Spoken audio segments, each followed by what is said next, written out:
Hola, soy Anita. En esta ocasión te voy a explicar cómo se ha dado el cambio climático a lo largo del tiempo en nuestro planeta. El clima se define como las condiciones meteorológicas promedio que caracterizan a un lugar determinado. Los elementos meteorológicos que se toman en cuenta para determinar el clima son la temperatura, la presión, el viento, la humedad y la precipitación. Y todas estas mediciones se promedian y analizan en plazos relativamente largos de tiempo, generalmente alrededor de 30 años o más. El clima está afectado por varios aspectos naturales que en conjunto forman los factores modificadores del clima, como la latitud, que es la distancia angular entre la línea ecuatorial y un punto determinado de la Tierra, por ejemplo, la latitud norte o la latitud sur. La altitud es la distancia vertical entre cualquier punto de la Tierra con respecto al nivel del mar. El relieve terrestre, que son las formas que tiene la corteza terrestre.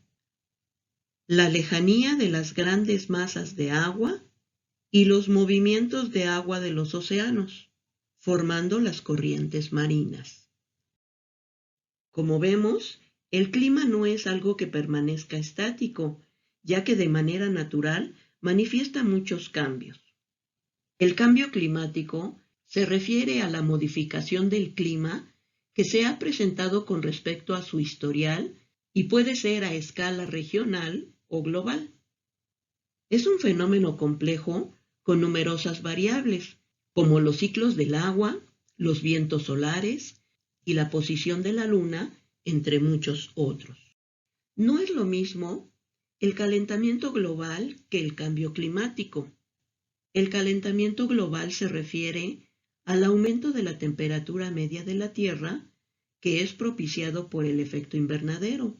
Por lo tanto, es un factor que influye en el cambio climático.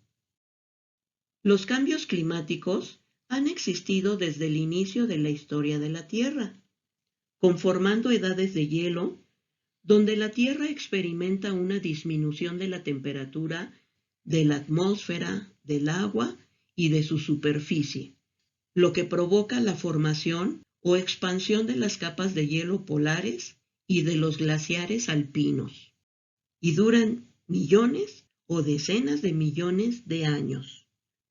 Las edades de hielo se subdividen en periodos glaciales, que son periodos más cortos, que abarcan miles de años, donde se observa el avance de los glaciares y la temperatura es más fría. Y los periodos interglaciales son periodos de clima más cálidos, donde las glaciaciones retroceden. Se han reconocido al menos 5 grandes edades de hielo, y a estas coloquialmente se les llama glaciaciones. La primera se llama glaciación huroniana. Esta es la más antigua de la que se tiene registro. Se calcula que comenzó hace más de 2.000 millones de años, durante los periodos Sidérico y Riásico. Una característica que la distingue es que fue la de más larga duración. En esa época ya existían organismos unicelulares, pero durante esta glaciación se extinguieron muchísimos seres anaerobios. La segunda glaciación fue la del Criogénico. Esta ocurrió aproximadamente entre 635 y 720 millones de años, durante la era del Neoproterozoico. En esta glaciación, el clima se tornó demasiado frío y se le considera una de las más intensas, tanto que los glaciares avanzaron hasta llegar cerca del Ecuador, por lo que también se le conoce como tierra bola de nieve. La tercera glaciación fue la andina sahariana. Esta se formó durante el Paleozoico hace 420 a 450 millones de años. No fue tan fuerte como la criogénica, ya que la capa de hielo avanzó hasta el este de Brasil, al sur del Amazonas y parte de África. Todas estas zonas consideradas en la actualidad como cálidas.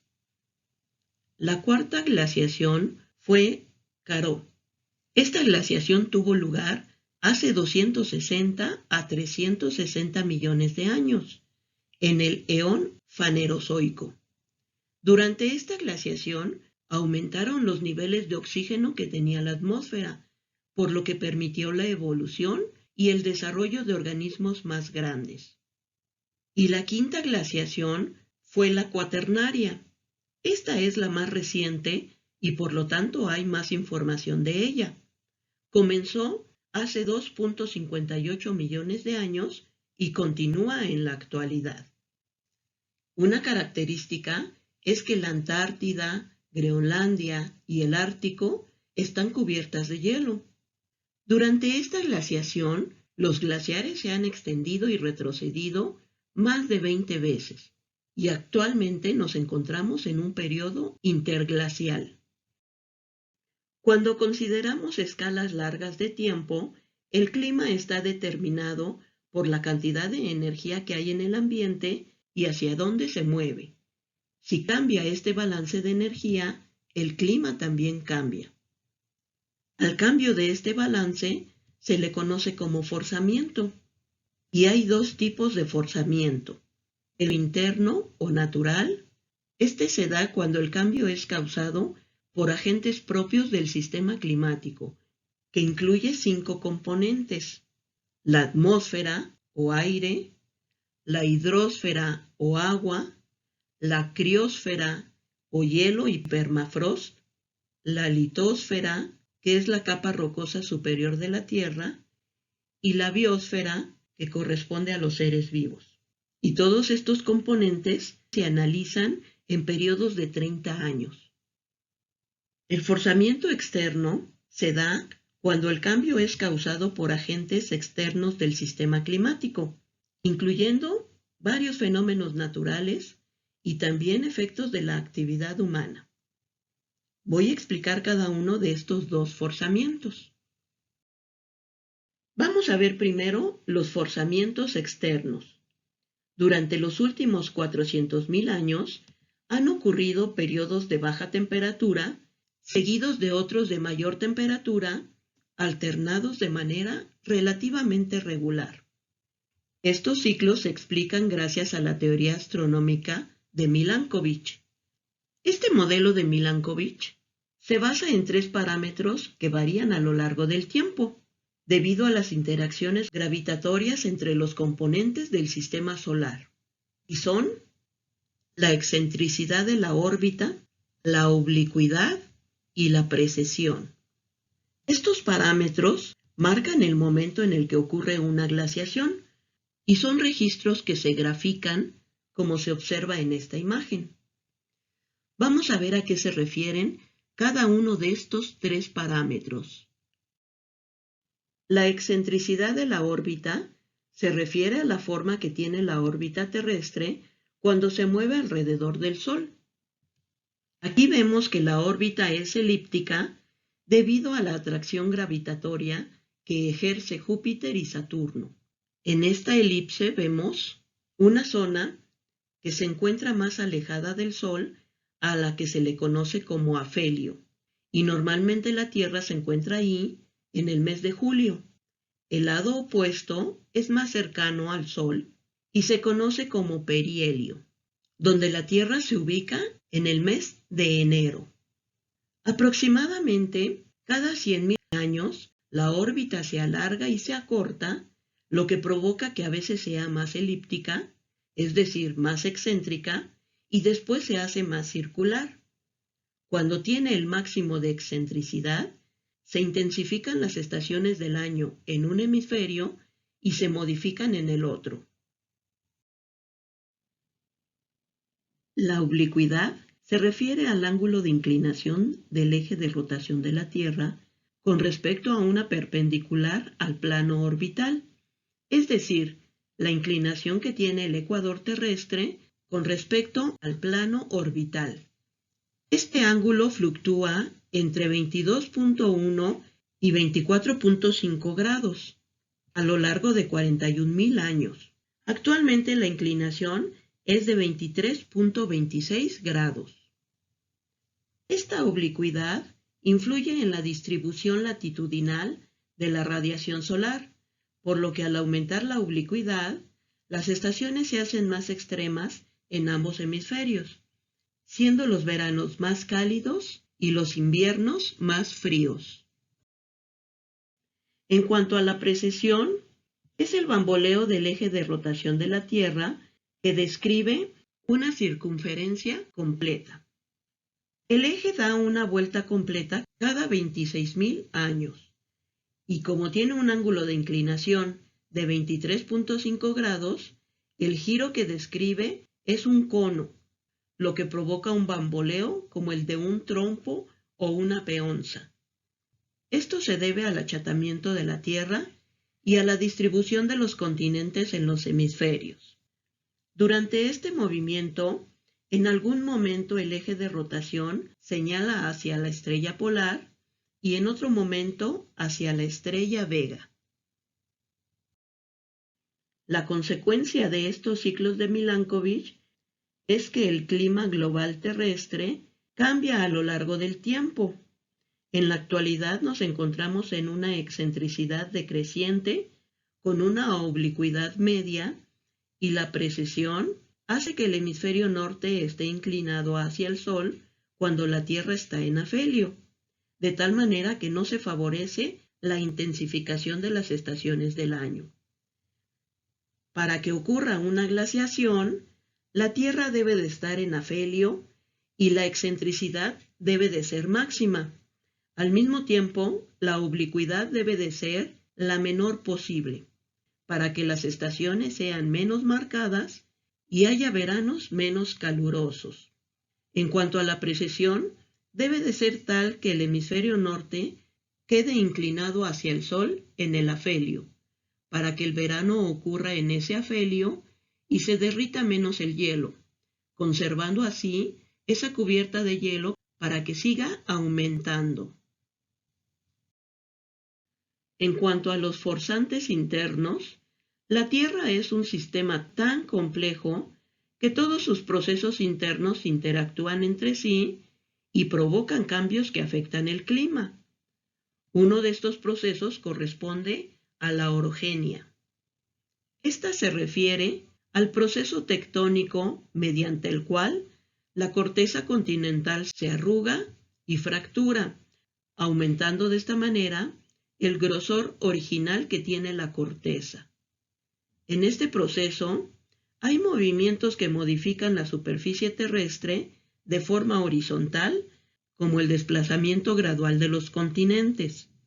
Y también hay movimientos verticales que dan origen a la formación de cordilleras, valles, volcanes e islas. Todos estos movimientos conducen a cambios en la circulación atmosférica y también aumenta la superficie terrestre, por lo que cambian el albedo, que se refiere al porcentaje de radiación reflejada con respecto a la recibida.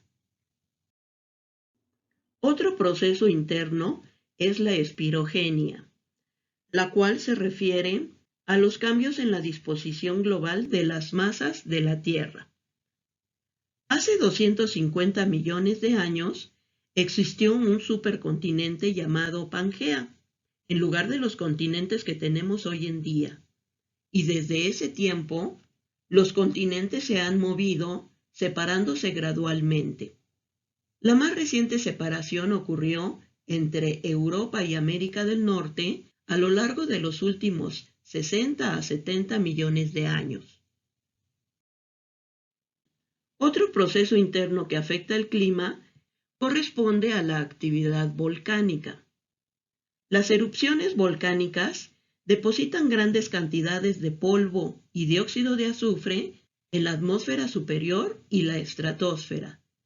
Cuando estas sustancias se quedan en la atmósfera baja, se remueven por la lluvia y la gravedad, pero cuando llegan a las zonas altas de la atmósfera y la estratosfera, permanecen ahí a lo largo de varios años y provocan una reducción entre el 5 y 10% de la radiación solar que impacta directamente a la Tierra y por lo tanto generan bajas de temperatura.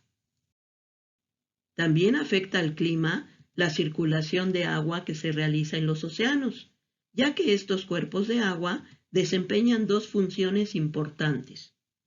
La primera función corresponde a que es uno de los principales depósitos de carbono y por lo tanto absorben la mayor parte del CO2 emitido. Y la segunda función es que las corrientes oceánicas transportan cantidades considerables de calor, ya que el océano tiene una mayor capacidad de almacenamiento de calor que los continentes, por lo que influye sobre los climas regionales. Y su movimiento continuo transporta ese calor hacia todas las latitudes. Además, el océano también transporta sales que ayudan a formar corrientes profundas que se mueven a diferentes zonas y se van enfriando, contribuyendo así al crecimiento de los casquetes polares.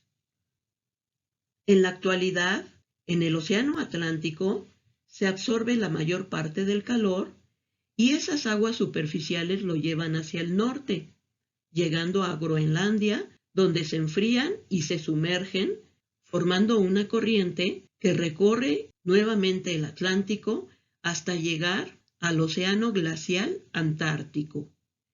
Y aunque esa corriente es de agua fría, al llegar a esa zona resulta ser más cálida y menos densa, por lo que sube a la superficie, donde se enfría más hasta su congelación y se hunde nuevamente en el abismo. En los océanos Pacífico e Índico, el movimiento hacia el norte de las aguas profundas queda compensado por el movimiento hacia el sur de las aguas superficiales. Y finalmente, el cambio en la composición de gases que tiene la atmósfera se considera como uno de los mecanismos más grandes de forzamiento interno que cambian el clima. La composición atmosférica es una mezcla de varios gases y aerosoles que incluyen partículas sólidas y líquidas en suspensión. Los gases más abundantes son el nitrógeno en 78% y el oxígeno en 21%, y los gases de efecto invernadero ocupan solo el 1%.